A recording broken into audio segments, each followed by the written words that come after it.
What's up, guys? It's Chicago Bears Insight with your host, Ian, and today we'll be recapping the preseason Week 3 matchup between the Chicago Bears and the Seattle Seahawks. Now, as a Bears fan, it was very difficult to watch the game, especially since the defense showed no way of stopping Russell Wilson and the Seattle offense. And the Chicago Bears offense, showed glimpses that it can move the ball, but it would stop itself on constantly by getting penalties or dropping first downs or just some sort of mental error that wouldn't allow the Bears to continue drives and put points on the board in the first half. And it was a very poor game on all three phases. The Bears gave up a long punt return to Earl Thomas, which I'm not very happy about. Neither are the Bears, obviously.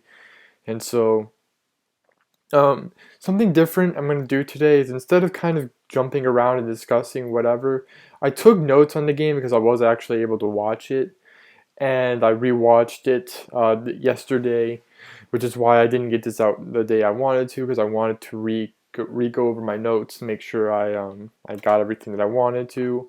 And so I'm going to break this down into quarters, and I'm going to try to give a little bit more architecture to this so that it's more organized and I'm not jumping around or forgetting points. So um, the first quarter and pregame, one of the things that disappointed me that happened was Chris Williams, the returner and wide receiver, who was supposed to come back from a hamstring injury, right, that he suffered in the Eagles game a couple weeks ago.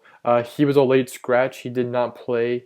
So that was disappointing because I was really looking forward to seeing him play against the Seattle Seahawks and seeing if he can separate himself from other returners. Now, the Seahawks have excellent special teams coverage, so even if he played, I wouldn't have expected much of anything from him or any of the returners because the Seahawks were one of the best teams last year to have special teams coverage on. So I think if I remember correctly, they allowed less than 10 yards or something of total punt return yards throughout most of the regular season up until some point. I don't know if that statistic is still true, but I remember hearing about that their special teams on punt coverage was spectacular, and that kickoff return coverage was also great. So even if he did play, I feel like it wouldn't have mattered, but it's still disappointing regardless because that hurts his chances of making the team if he can't play, especially if he doesn't play next week against the Browns. Safety Chris Conti also played. He had his first snaps on special teams to open the quarter. And I also on the opening kickoff there was very poor coverage. Michael Spurlock, who took the return, wasn't able to get anything going, and he didn't get even. I don't even think he got to the 20. There was very poor coverage. Jordan Mills didn't play either for the offensive line because he's still coming back from a foot injury, and there's kind of easing him in. He did individual drills, I think, coming back this week, and then I highly doubt he'd play next week just because it's mainly for guys who are trying to make a roster spot. Guys like maybe Kadeem Carey or Pat O'Donnell or maybe Kyle Fuller. Like just guys that don't have a sure roster spot. Guys like Jordan Lynch was very good example of guys like they're going to get their opportunity to play. So it's not really for starters. Jay Cutler shouldn't play at all. Brandon Marshall, just guys who want to make a roster spot. Rookies, undrafted. It's their opportunity to shine next week. So, one of the things that was that I noticed right away, and so did the announcers, is that the Bears opened the game with 5 straight plays, and then they ran on the 6th play and had a really good game. Now, overall, I thought the running game was a lot better than it used to. The last 2 weeks, there was a lot of room for Matt Forte. He actually finished with positive yards. I'm not really sure how many yards he finished with, but he finished with more yards than he did previously, so that was good. And so the Bears, they passed a lot, which the commentators in the game were getting on the Bears saying, I live in Oregon, so they're very biased towards the Seahawks, obviously, and the Seahawks were a lot more balanced. But the Bears they don't need to evaluate their running backs. They don't need to evaluate Matt Forte. So they passed it a lot because that's what they're evaluating. They're evaluating Jay Cutler to see if he can show progressions and see if he got better. And I feel like that's why they passed a lot and that they didn't run a whole ton. I think they only had 10 carries throughout the entire game total. Um, in the first quarter, what on 3rd and 15, the Bears they backed themselves up, and Jay Cutler threw a beautiful bomb to Alshon Jeffrey, which he dropped. Now it was good coverage by Byron Maxwell, who broke up the play, but that's still a play Alshon Jeffrey has to make if we want to make good of our opportunities in these games, even if this is a preseason game. You want to take advantage of these opportunities to get points and to move the ball downfield. So it's very disappointing that we weren't able to finish that drive with a touchdown. Because had he caught it, he would have most likely had a touchdown because it was inside the 10, and he would have been able to keep going. So um, overall, even though the defense played poor and they really struggled against Russell Wilson and the um, and his mobility and his decision making. There was good pass rush. There was very good pass rush. We were constantly able to get to Russell Wilson, but we weren't able to get him down. We weren't able to sack him, and it was very disappointing. The Bears in the first half, okay, gave up 250 total yards of offense, and the Seahawks were 7 on 7 on third down, which is very bad. And some of those third downs were freebies in a sense that there were penalties on the defense that gave them chances to keep continued drives.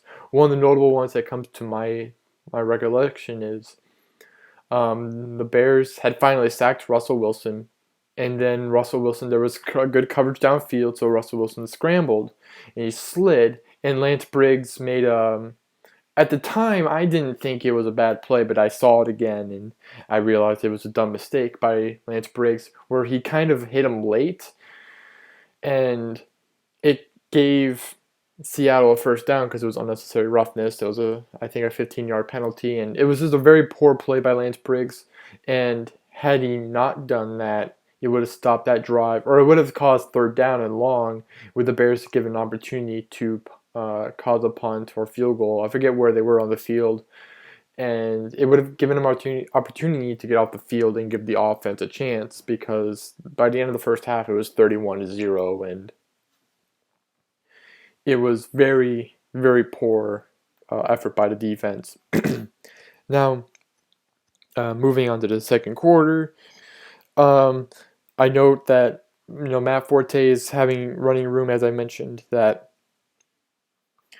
we somehow got more running room this game against the Seahawks than the Eagles or the Jaguars, which I thought was curious, like why we're getting more running room. But I feel like because we were passing it so much, they just weren't expecting it or something, and so um, I'm not really sure why. I can't figure. Maybe it's because we game planned just a little bit to make it better. I'm not really sure why against a really good defense we all of a sudden can find running room, but I just thought it was very odd that we were somehow able to find running room or more of it against the Seattle Seahawks than we could against the Jaguars or the Eagles, which don't have that great of a defense, or at least not the caliber of Seattle.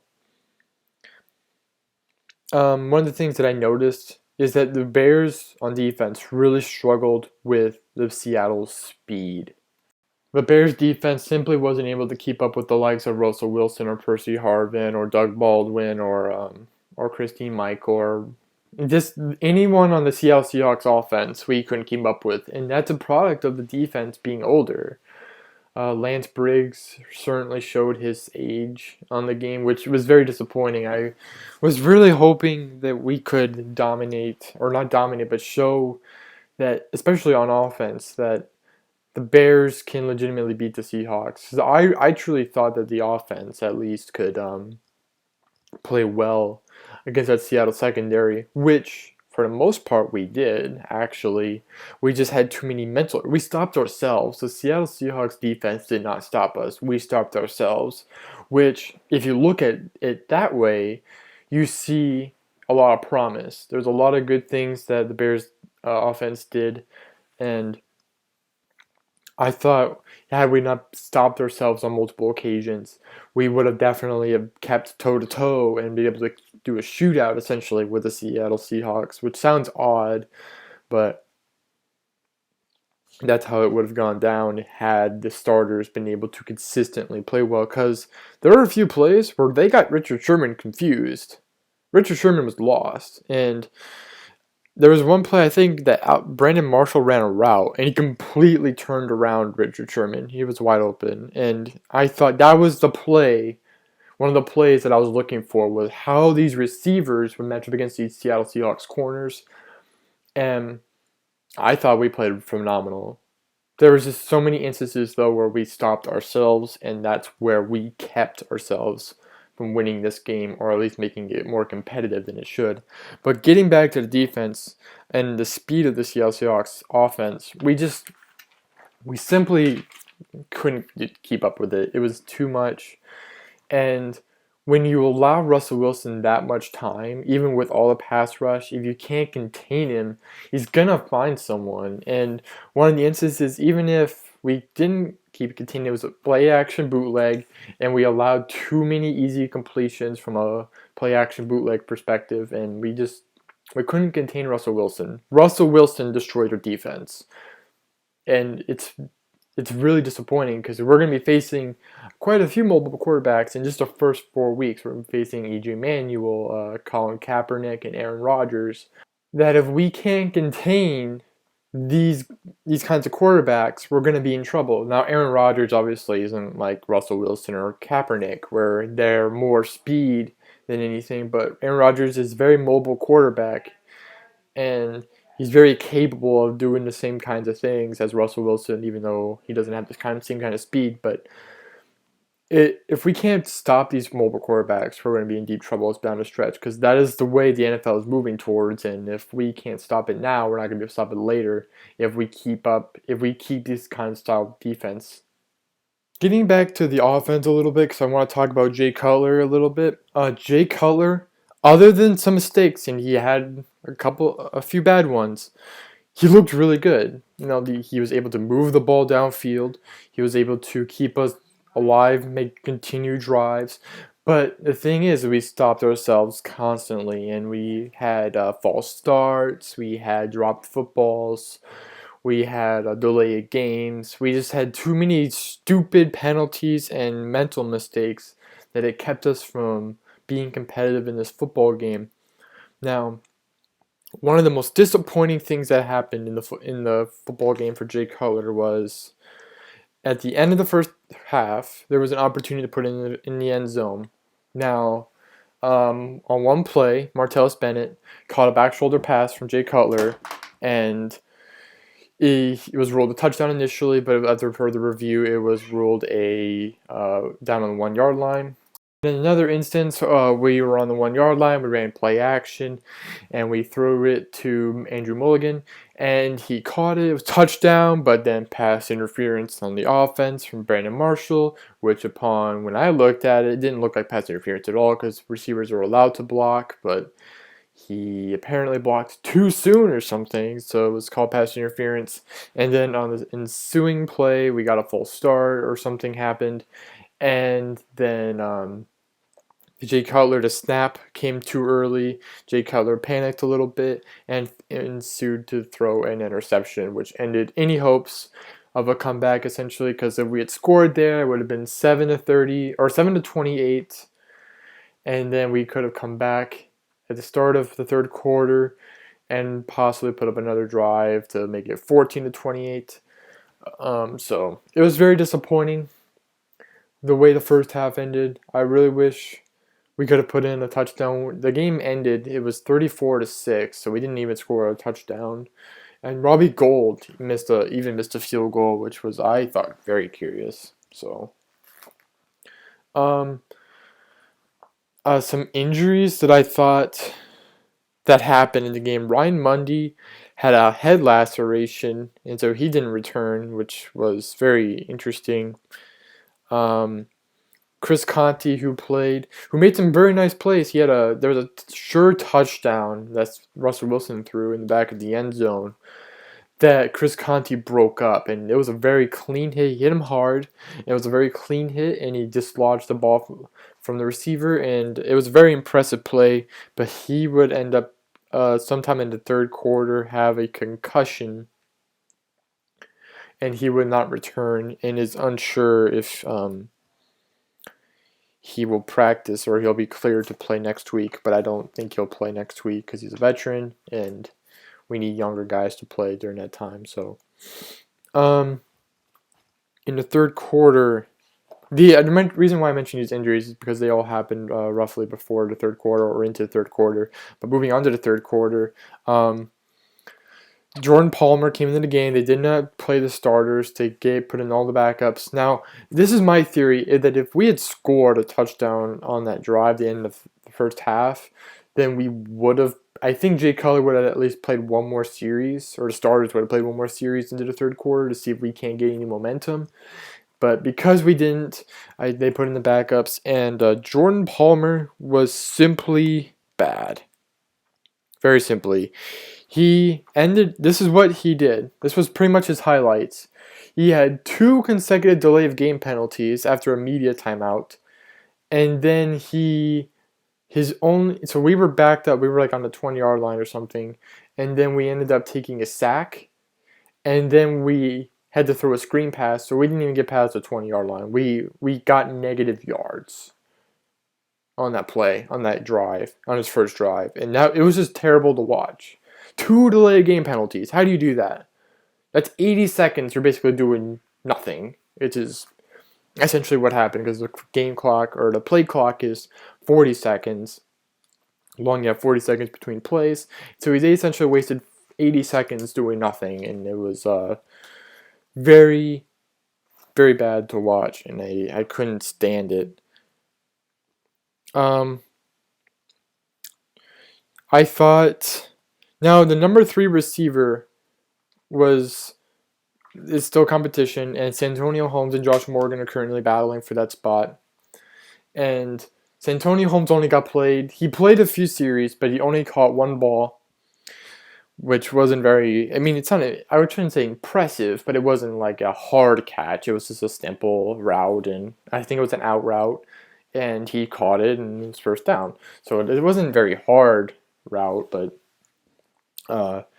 Definitely. He only made 1 appearance. Josh Morgan made a handful of catches. None were very impressive. I mean, in the same sense as Antonio Holmes, where there was simple routes. He was open. He caught the football. But he did drop a critical ball on 39 in the third quarter, which would have obviously continued the drive. Now, I note here that it was a tough catch. And I remember it now. It was a tough catch, but it was makeable, where the ball was high. But you got to make that play. He had his hands on the ball, and he should have been able to make.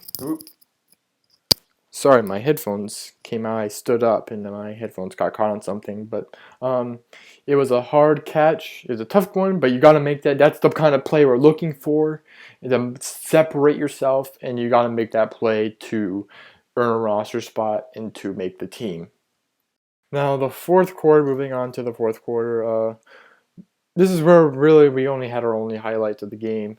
Moving on, this is a negative one, but I mentioned this before, but it wasn't until the fourth quarter the Bears confirmed that Chris Conti had a concussion. But the Bears didn't force a punt until the fourth quarter. So John Ryan, the Seattle Seahawks punter, didn't get any action until the fourth quarter, which is terrible. That means they were. However many third downs they converted, they converted that many third downs. I think it was 7 or 8 third downs until the fourth quarter. They were 100% on third downs until the fourth quarter, which is just terrible. You can't do that and expect to win games. Now Now, Jimmy Clausen, he played in the fourth quarter, and he definitely looked better than Jordan Palmer. He had good zip on the football. Now, he was inaccurate on some passes, but he looked way better than Palmer. He gave us the opportunity to score. Clausen gave us scored our only points. Um, um, doesn't make any sense. Jimmy Clausen drove us to our only points where they stalled and they kicked 2 field goals. Now, there were some instances where there were penalties that Jimmy Clausen made a play and a penalty brought it back. There were a ton of that this game where there was just too many penalties. I noted here that there were too many pre-snap penalties, too many just ridiculous, stupid penalties that kept drives from continuing. And Jimmy Clausen, I thought, barring penalties, looked really sharp, and I really think that after this game, Jimmy Clausen's going to win the backup starting role. He's looked more decisive. He shows more arm strength. He shows more authority of the huddle. I think Jimmy Clausen. I'd be surprised, honestly, if Jimmy Clausen did not win the starting job or the backup spot. I'd be very surprised if Jimmy Clausen started over Jay Cutler. That would definitely be a surprise. But Jimmy Clausen will be the backup, I think, and that is the most likely thing to happen. The only highlight of the game, really, C.J. Wilson picks off of Terrell Pryor when he came to the game for the Bears' first and only turnover of the game. So that was the only time the Bears got turnover, and that gave us a field goal. So that was very good. That's the end of the game. That basically leads up to the game. To recap, I wrote down some notes. I noted that the defense was slow and they couldn't keep up with Seattle's speed. The offense moved the ball, but they just couldn't finish. Too many stupid penalties, like I mentioned, or miscues. Defense gave up too many freebies, too many first downs for Seattle by via a penalty, like a unnecessary roughness, like from Lance Briggs. And then I noted that Jay Cutler looked good, but had just as many miscues as the offense. Throwing an interception, and there were times where he missed open receivers, and just couldn't continue drives that way. And then very blatantly, I haven't talked about it much today, but I just noted special teams sucks. It sucks. We weren't able to do anything on the return. And like I said, we didn't force a punt until the fourth quarter, so we couldn't get any work for returners. And I think when they did punt, it was fair caught. So we didn't get any work kickoff returns. Kickoff coverage was poor. We gave up to open the game, we gave up a long run from Percy Harvin on kickoff, so that gave Seattle a shorter field. And like I mentioned early in this podcast, is that we gave up a long punt to Earl Thomas, which was fantastic. I enjoyed watching that, definitely. Earl Thomas, free safety for Seattle Seahawks, taking a punt and almost turning it back. And so that's about it for the game. Now, before I wrap it up, cuts, I can confirm now when cuts are supposed to happen. I've discussed it a few times in earlier episodes that eventually the teams are going to have to start cutting players down to 75 and then to 53 to the final roster. And the time that teams need to have that done is Tuesday, which would be the 26th. By 3 p.m. Eastern time. So by Tuesday, the 26th of August, by 3 p.m. Eastern time, teams need to be down to 75. And the cuts that are already been done, and some of these may surprise you, is this. I have it on my tablet. I'm going to read them off.